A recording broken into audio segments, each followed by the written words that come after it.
Well, yet again, it seems like science is backing up what religion teaches. Yet again? When the hell did it happen the first time? Oh, right, of course. I remember now.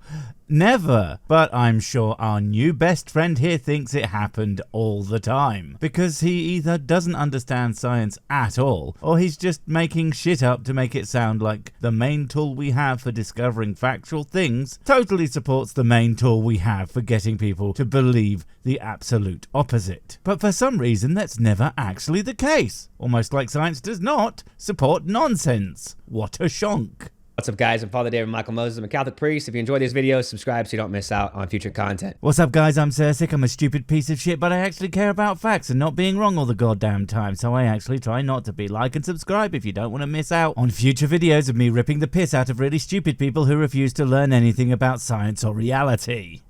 So a recent study came out suggesting that Adam and Eve really did exist. Suggesting? I thought you said it absolutely supported your shit. But also, I bet it wasn't even that close to saying anything about Adam and Eve. But that's mostly because Adam and Eve are literally fucking made up. It's a story designed to explain the origins of humanity from people who had no fucking idea where people actually came from. So of course they had to say it was magic. We actually know where humans came from now, and it wasn't a single couple however many thousands of years ago. But that's only because that's idiotic fucking nonsense.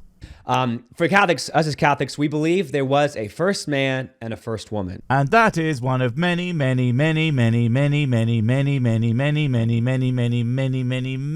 reasons you are so obviously wrong. And it's not just Catholics who believe that, it's any biblical boys who do the literals about the Bible. They also think that. But I thought the Catholic Church was supposed to actually be a bit more pro-science than that. Like, don't they accept evolution? And by if I mean it is, evolution is true and applies to humans, which it of course does, then the idea that there were two humans at the start of all time is incredibly unlikely. So we don't have to take everything in Genesis as literal. Well, that's great, but I have a better idea. Don't take any of it literally, because it's a goddamn origin myth, and most certainly not an in any way accurate historical account of what happened at the beginning of time. Mostly because everything in the science that you seem to think totally supports you does the absolute opposite. Bible points to a few thousand years old Earth? Nope. God made everything the way it is on purpose? Nope. God made daytime happen and then made the sun? What the fuck are you talking about? It's almost like the people who wrote the book were entirely scientifically illiterate, with no knowledge about where the anything came from. And to be fair to the guys, it's not their fault. What were they supposed to do? Ask someone who knows everything, including all the things that were ever going to happen? Oh shit, wait. St. Augustine talks about how you don't actually have to believe that the world was created in 7 24-hour days. And there's a bunch of people who would completely disagree with that, including me actually, but for likely entirely different reasons. But yeah, even people who agree with you on the broad strokes of Bible have completely different ideas as to how a lot of that shit works. Like the idea that it's 7 literal days, that everything happened fucking Monday to Sunday and that's it. No time stretching, no nothing. But the thing is, to me at least, their shit is consistent. I mean, you all worship a magic man. Why do you care if you know reality makes your shit look stupid? As with all stories with magic in it, every plot hole can be immediately and forever filled with the phrase, a wizard did it. It's a lazy and shit explanation, yeah, but as solid as a really stupid story for idiots will ever need to be. That story is getting to the deeper meaning, which is that God created everything. Thing is, God doing everything isn't deep. It's actually like the most basic, simplistic idea for creation as you could possibly get. People who act like it's some incredible, moving story that really makes you think probably don't have the capacity to do so. The real quote-unquote story is so much more interesting that it makes any man-made creation myth fucking laughable. And it always blows my mind when dipshits, and they are all dipshits who say this, that somehow science just takes the intrigue and the beauty out of the universe. Are you fucking joking? Understanding the complex mechanisms and the grand scale of the universe is fucking awesome and so much cooler than, so a guy thought, why not do a universe? And so he did. Wow. Shockingly uncreative for a story about creation. You could believe that if you wanted to, that it was 7 24-hour days, but you don't have to believe that. You can believe literally anything you want. Just don't be surprised if, when you say it out loud, arseholes like me come along and make fun of you for saying stupid shit. And again, it is weird that people think that they can just pick and choose which bits to take literally. I mean, to me, it's take all literally or say, right, this is a big book of metaphors. Especially anything even remotely magic. Let's just take lessons from it and leave the rest. But anything in between that smacks of wanting to have your cake and eat it too. Why would you even want to do that? After I have things, the last thing I want to do is eat it. It's such a mess. And, you know, full of cum. But we do believe that there was a first man and a first woman. Okay, good for you. I mean, you're wrong, but that's fine. The reason being that because evolution is, you know, true, the idea of an actual first human male and first human female just doesn't really mean anything. Evolution happens in extremely slow stages. Humans from today and humans from however many tens of thousands of years ago, while all still humans, would also have myriad differences. And the whatever they were before that would also be much more pronounced in those differences, but still obviously related to humans. And the steps in between those would follow the same kind of pattern. But there's no distinct line that says, this is a human and that's a homo whateveris. That is not how that works. One thing to note here, like when you look at the Gospels of Jesus, like the accounts of Jesus walking on the water, feeding the 5,000. Ah, yes, of course, the miracles. And that's the version of Jesus when I say Jesus doesn't real, is what I mean. There was absolutely no guy running around performing real life parlor tricks and making people go, ooh. There might have been a guy who went by that name. Well, there were probably a few guys with that name. But what I'm saying is I'm not opposed to the idea that Magic Jesus is based on some real guy. It's just the magic bits are 100% made up. And it would, ironically, take a miracle to get me to believe otherwise. It was popular for a little while for theologians to try to explain these things away, that to say like, okay, when Jesus fed the 5,000, it's just a story that means something else. It's a kind of parable. It didn't necessarily happen. Well, yeah, that's exactly what it is. That's what the guys who were originally making up that story would have likely expected from it. I mean, that's how all religions work. I strongly suspect that's how you see every other religion's stories. When they don't have to hold up your worldview on them being true, it's pretty obvious that what they are is just stories, there to spread a certain set of ideals or ideas or messages or whatever, but that they are in no way something to be taken as historical facts. Well, it's exactly the same for Christianity to everyone else who doesn't believe it, because of course it is. It's not fucking true. No, we would actually say as Christians, we'd push back on that and say, no, Jesus was divine. He's got it bad, bad, bad. He's hot for Jesus. I'm sorry, I just hear Jesus is divine and I think of all the sexy Jesus pictures I've ever seen. What do you mean obsessed? They're really funny and hot. Hey, they could be both things. Also divine, okay, sure, but that wouldn't actually mean he could break reality, because he was supposed to be fully human too, right? You know, an important part of being a person, you're always out of mana. He really did do these miraculous things. Okay, prove it. But you don't get to use the Bible to do so. Because that's the thing about something being, you know, supported by science. It tends to be supported by more than a single fucking book that says that it totally happened. In fact, it tends to be supported by more than just books. If it's possible for things to break the laws of physics as we currently understand them, then there should be more examples of that happening outside of the books. They need to have happened in reality, like ever. And no, not your auntie saying, it's a miracle, when she discovered she didn't have cancer anymore. When in fact it's much more likely that instead of some super being coming down and doing a bit of quick omnipotent surgery, that she actually gets her diagnosis from a local quack who sells overpriced shiny rocks. That's not a miracle, she's just an idiot. But when you look at something like Genesis, some of it can be understood to be allegorical. Oh, you know, it depends on what song you're talking about, really. Oh, no, wait, you're not talking about Phil Collins' boy band. And, what exactly makes you qualified to make that distinction? And yes, I know he's a priest, allegedly, but there are other religious leaders who would say that's wrong. So which one of them is right? He certainly doesn't know, and neither would the other guy. But I do know someone who could tell you which one of them is right. It's me. They're all wrong because the Bible is gibberitic bollocks. You're welcome.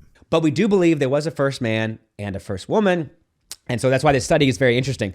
I'm sure you think it is, but I would bet all the whiskey in the universe that it doesn't. And it actually will be yet more proof that the Bible is completely incapable of saying anything that effectively reflects reality, particularly when it comes to the origin claims for anything. Scientists have now found evidence that suggests all humans alive today do come from the same ancestor. Oh, God damn it, I knew it. I knew this was exactly what he was going to go with. I don't even have to look at what he's highlighted to know exactly where he's going and why it's such an incredibly stupid thing to claim as evidence for anything in the Bible, let alone the Adam and Eve bit, which it pretty much proves wrong by default. The problem with guys like this is they are basically headline scientists. They think that all they need to do is read the title of an article or scientific paper, and that gets them 90% of where they need to be to know what they're talking about.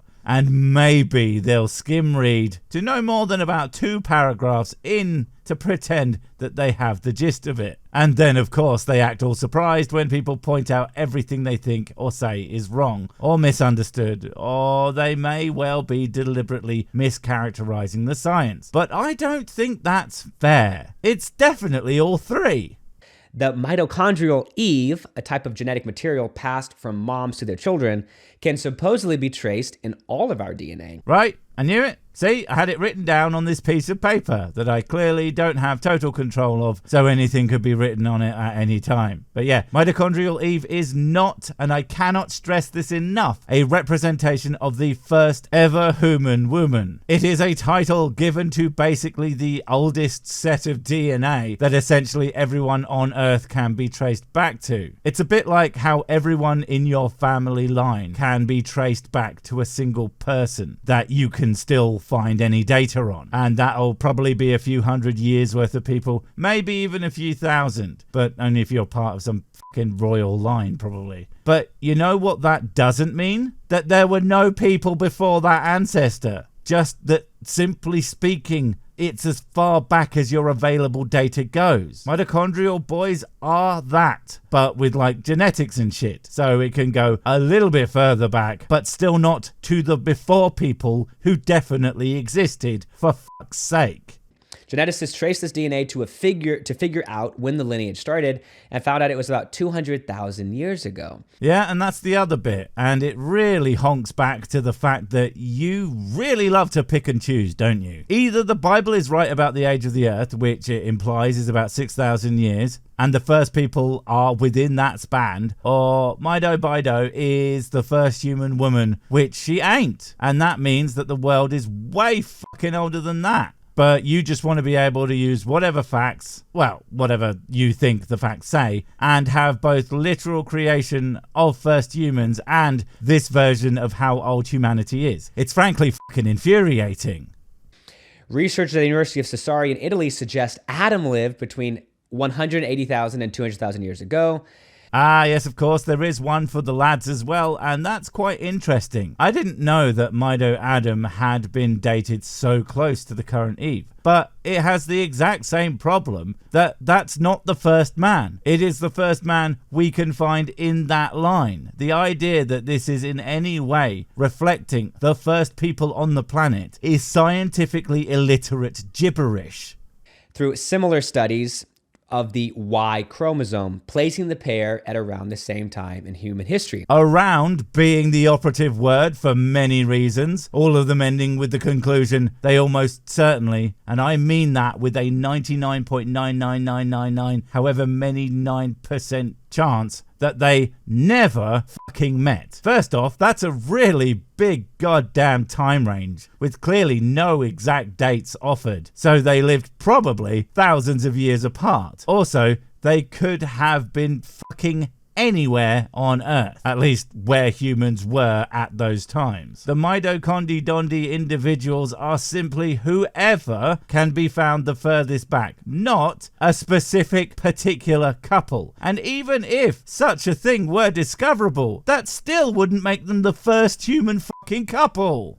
So it seems like there was an Adam and there was an Eve, first man, first woman, and they lived about the same time, which would make sense, and we all came from them. So this is what the church says. Yeah, of course. I mean, that is exactly what the Bible says. That Adam and Eve were a couple who had children together by being two individuals who never met, didn't live at the same place, and weren't alive at the same time. And that's where Jesus comes from. Look, I know the Bible is a really weird story, but I'm pretty sure even it isn't that fucking incoherent. Kind of amazing that this study is showing that. What's amazing is that you can read what that said and come to the conclusion that it even remotely reflects what your book says. Frankly, I kind of see this as a bit of an L for scientific naming. It's trying to be cute. Because the thing is, had they not called them Adam and Eve, dipshits like this probably wouldn't have even occurred to them that these were in any way, shape or form analogous to the first people. Why is this significant? Well, if it's anything other than significantly stupid and nothing to do with the fact that there just happen to be two separate people with a certain title, I will be very surprised. Well, the church says that Adam and Eve, first man, first woman, sinned. They brought sin into the world, and that original sin has now been passed on to all of us, everyone else in humanity except for Mary, except for Jesus. Yeah, I thought so. No, aside from the fact that God created two people without the ability to tell right from wrong, and then let some trick them into doing wrong, and then getting mad about it and blaming them for it, being a really dumb way to explain anything, the two humans you are talking about had no concept of what sin was, because it's shit made up by people tens, possibly hundreds of thousands of years after they existed in order to justify treating each other like shit. Wait, before you go, I have something super important to tell you. It's life or death. It will change everything forever. Nope, wait, it's gone. Oh well, probably wasn't important. But while I have you, don't forget to comment, subscribe and notify. And if you want more of my smexy voice, check out Mrs. Six's channel Spoonstaff Stories, where I narrate and voice all the videos, and she does the work. And if you want to support the channel, check out the merch store for cool t-shirts, or check out Patreon, memberships and PayPal to support directly. Finally, follow me on the medias of social to get completely pointless guff and to keep up on the latest releases. Oh, I just remembered what I was going to tell you. Whatever you do, don't touch the